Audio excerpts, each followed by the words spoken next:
Hello and welcome to the 9 p.m. news on VOP TV. I am Jerry Apelhoy. Here are the headlines. NLC TUC issue 14-day strike notice. Tinubu approves immediate release of rice, maize amid hunger. ECOWAS ministers meet in Abuja over Burkina Faso, Mali, Niger.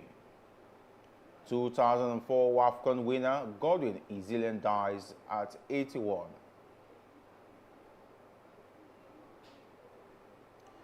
And now to the details. The Nigerian Labour Congress and the Trade Union Congress of Nigeria counterparts have issued a 14-day nationwide strike notice to the federal government over the failure of the Bola Tinubu-led government to implement the agreement reached on October 2, 2023, following the removal of the subsidy on premium motor spirit known as petrol.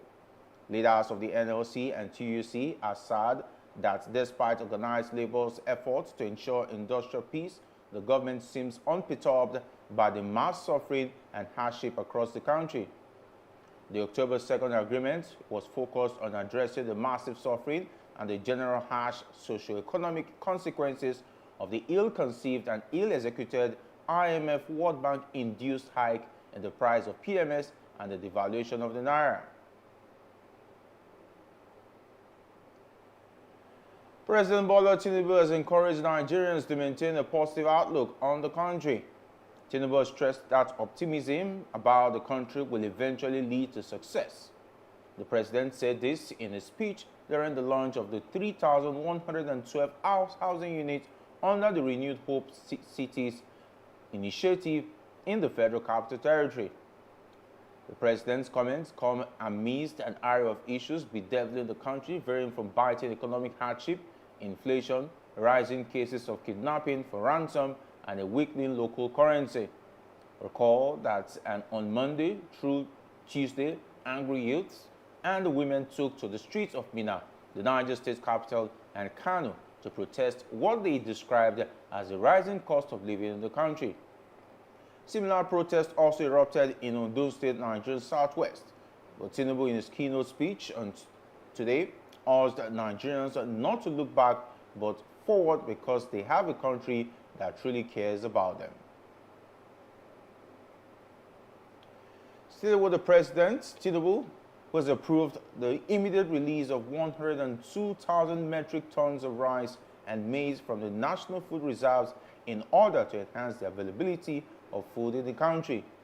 The president's directive comes days after a series of protests in some states against the high cost of food items.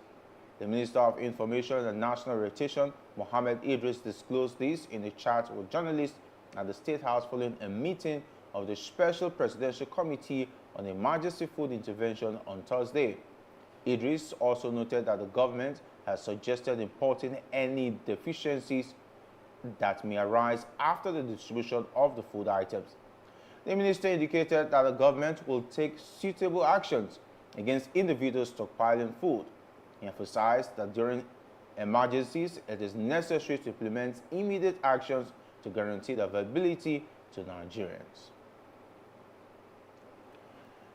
Meanwhile, the House of Representatives has promised to strengthen libel and slander laws in the country to protect the dignity of Nigerians against unjustified personality attacks. The Speaker of the House, Tajuddin Abbas, said this at a news conference on Thursday in Abuja. He said the House would ensure that laws were balanced, providing room for healthy and constructive criticism while safeguarding individuals and institutions from malicious and unfounded attacks. He added that comments, especially against the president and senior government officials, had to be constructive and objective, free from slander and defamation. The Speaker of the House of Representatives, Tajuddin Abbas, has reacted to recent corruption allegations leveled against Femi Gbajabiamila, Chief of Staff to the President Bola Tinubu. VOP News reports that Gbajabiamila has been at the center of allegations of graft involving suspended Minister of Humanitarian Affairs and Poverty Alleviation, Betta Edo. But addressing a press conference in Abuja on Thursday, Gbajabiamila described the allegation as baseless adding that it is capable of undermining Nigeria's democracy. He urged security agencies to investigate the allegation against Gbajabiamila. Speaker Abaza called on Nigerians to desist from fake news, but welcomed constructive criticism to make government officials more accountable. Coming up next, and others, economic ministers meet in Abuja over Burkina Faso, Mali, Niger. This and more after the break. Stay with us.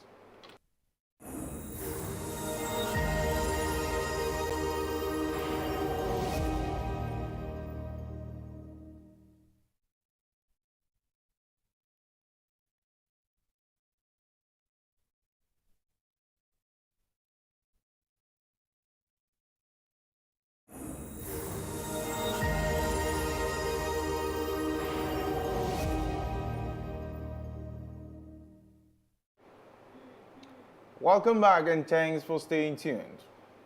Following the withdrawal of Burkina Faso, Mali, and the Niger Republic from the Economic Community of West African States, ECOWAS, the foreign affairs ministers of the regional body are currently meeting in Abuja, Nigeria. The ministers are also expected to deliberate on the mass protest in Senegal, which followed the postponement of the country's presidential elections. ECOWAS Commission President Dr. Aliou Touré stated that the meeting will consider the notification of withdrawal of the three countries and wider implementations.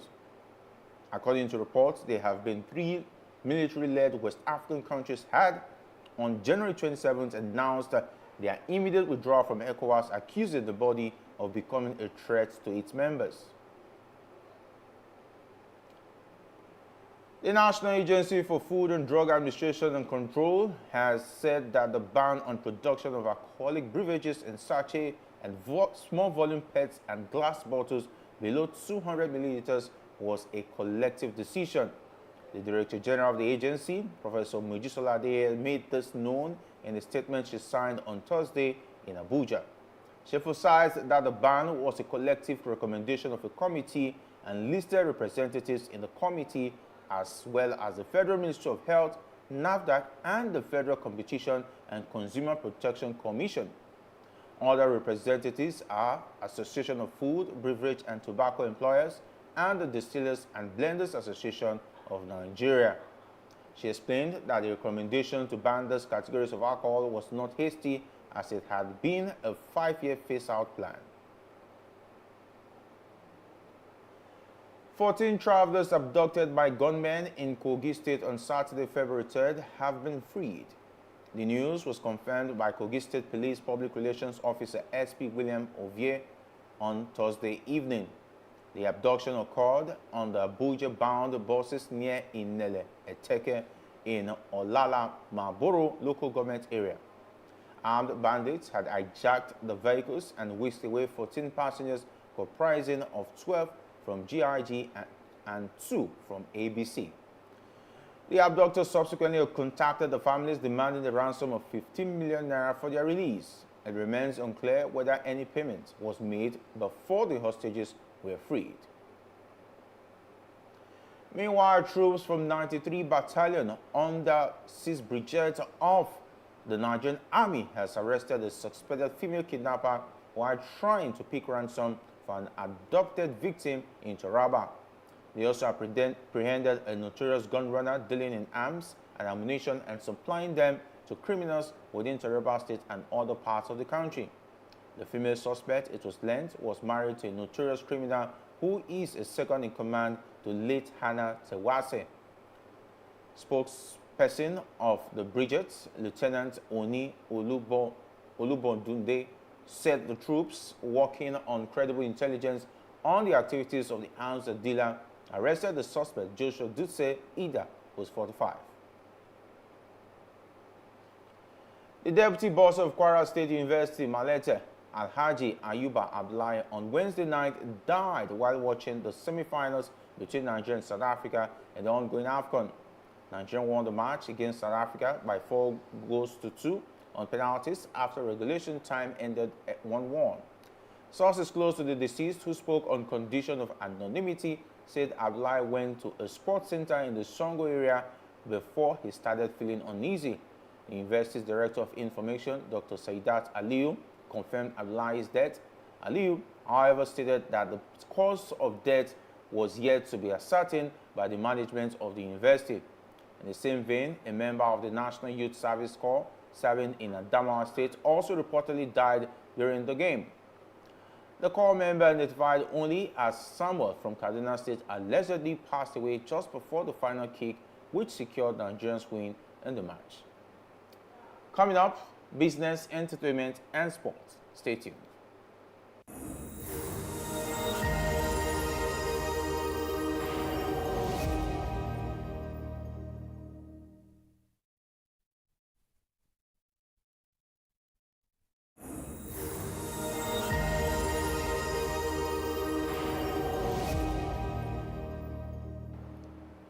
Welcome back. We move over to business. Google has unveiled significant updates to its AI model, formerly known as Bard, now rebranded as Gemini, aiming to compete with OpenAI's ChatGPT. The tech giant introduced Gemini Advanced, a paid plan available in over 150 countries, offering enhanced capabilities such as reasoning, coding, and creative collaboration. With Gemini, users can expect tailored experiences, including personalized tutoring and creative assistance for content and business strategies. The announcement underscores Google's commitment to advancing AI technology and providing users with innovative solutions for productivity and creativity. The transformation from Bard to Gemini reflects Google's effort to align its AI offerings with advanced technological capabilities, emphasizing the platform's adaptability and utility across various applications. Google also unveiled plans to integrate Gemini into its suite of products, including an Android app and integration with the Google app on iOS.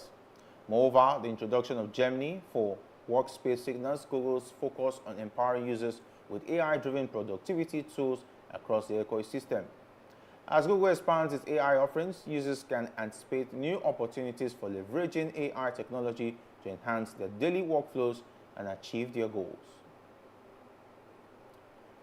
The Nigerian National Petroleum Company Limited (NNPCL) iterated its commitment to maintaining stable petrol prices at the market, assuring the public that there are no immediate plans to increase the cost of premium motor spirit (PMS).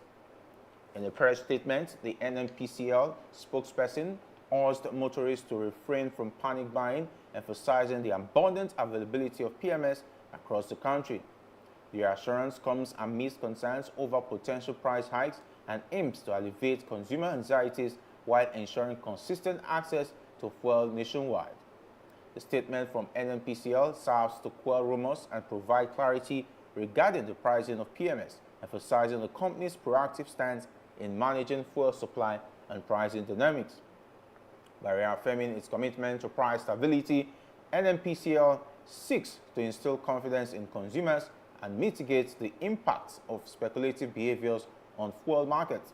Moving forward, the company remains focused on ensuring adequate fuel supply and fostering a stable pricing environment to support economic activities and ease consumer burden.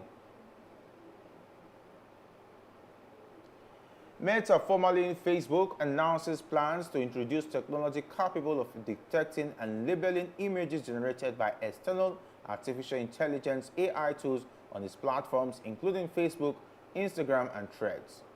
While Meta already labels AI-generated images produced by its own systems, this expansion aims to create momentum in combining AI-generated fakery across the industry. However, concerns linger regarding the effectiveness of such measures, with AI experts highlighting potential evasiveness and high false positive rates associated with these detection tools. Despite acknowledging the technology's current limitations, Meta remains committed to expanding its efforts to combat AI fakery, particularly in visual media. However, the company's focus on image detection raises questions about its ability to address similar challenges in audio and video content. Meanwhile, Meta's request for users to self-label audio and video posts underscores the ongoing struggle to mitigate the spread of misinformation and AI-generated content across its platforms. Niger State explores measures to address food inflation by proposing the establishment of a price control board aimed at regulating food prices and essential commodities. The bill, which passed its first reading, seeks to mitigate the impact of rising food prices exacerbated by factors such as insecurity and climate change. Sponsored by Issa Esugai, the proposed price control board would monitor price fluctuations, oversee distribution methods, and analyze economic factors influencing pricing dynamics in the state. The legislative initiative reflects Niger State's proactive approach to addressing socioeconomic challenges and ensuring consumer welfare amid inflationary pressures. By instituting a price control board, policymakers aim to stabilize food prices, promote affordability, and safeguard consumer interests. Additionally, the proposed board underscores the government's commitment to proactive governance and responsive policy measures to address evolving economic realities and enhancing food security for residents of Niger State. And moving on to entertainment, Nigerian singer Crown Uzama, popularly known as Charlie Poppy, has revealed that he has never cheated on his partner. The Oba Pluto Corona emphasized that he doesn't have a penchant for dating multiple women. He disclosed this in a recent podcast interview.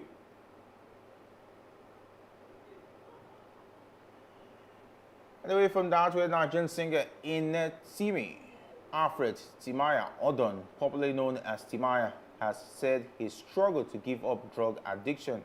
Speaking in a recent interview, the Dem Mama crooner described his experience as a tough fight. He said he got introduced to drugs during the COVID-19 lockdown. Coming up is sports. Stay with us.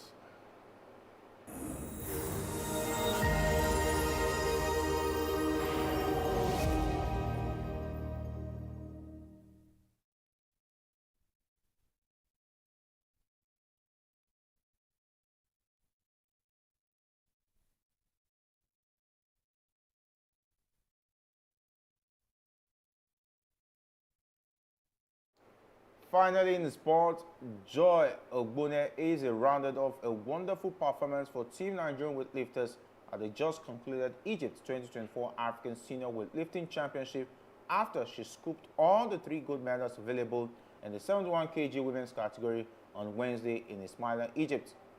Her 3 gold rush made it 11 medals for Team Nigeria, including a whopping 6 gold by miles. Eze lifted 104 kg in the snatch to win a gold and added another gold in clean and jerk with a lift of 130 kg. The weightlifter made it a clean sweep with a 3rd gold with a total lift of 234 kg. Notably, Eze's 3 gold medals has moved her up to the top 12 in the Olympic qualification ranking in her weight class. Lawal Olarinoye and Eddie Diong are closing in on Olympic Games tickets too, with their performance in Ismaila, Egypt. Only top 10 will make it to the Olympic Games in Paris, France, come July this year.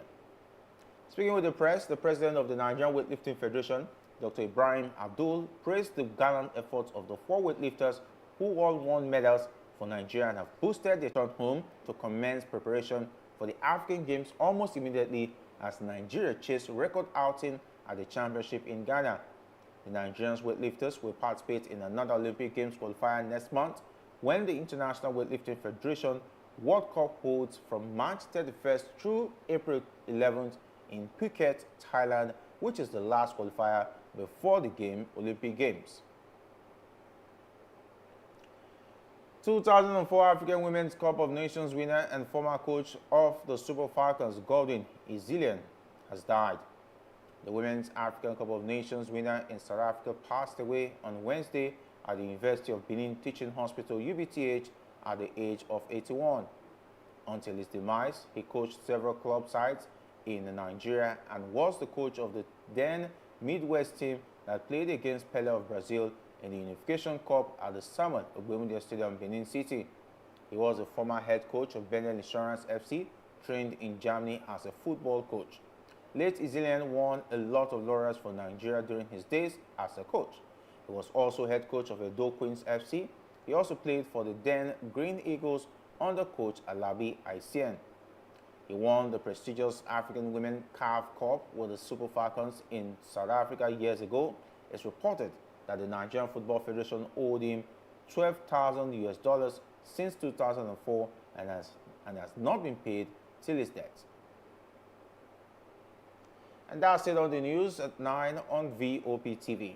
Don't forget to subscribe to our channel on YouTube at Voice of the People TV and on social media at VOP TV Live. Thanks for watching.